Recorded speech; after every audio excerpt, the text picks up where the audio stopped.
Authorities were already in hot water at the University of Texas Arlington. UTA suspended all of them from social events after multiple problems on Greek Row.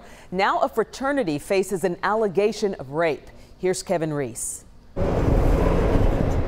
On a Monday afternoon, Greek Row at UTA is noticeably quiet, including the Kappa Sigma house on South Davis.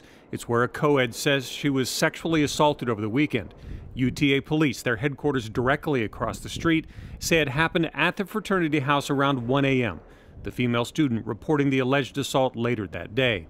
A UTA spokesperson confirms they are investigating an allegation of sexual assault reported Sunday afternoon by a female student involving a male student who is a known acquaintance. Calls and emails we made to the fraternity and its national organization were not returned. Greek life at UTA was already under the microscope. On April 1st, the university suspended all fraternity and sorority social activities after multiple reports of hazing, alcohol violations, and allegations of sexual assault.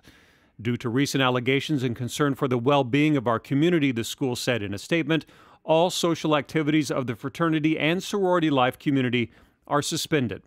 And they announced the start of a Greek life task force to review the current state of affairs within our fraternity and sorority community and recommend steps to effect a positive shift in our campus culture. But now, another very negative shift, with UTA police and the university concerned about both the culture and the latest criminal complaint.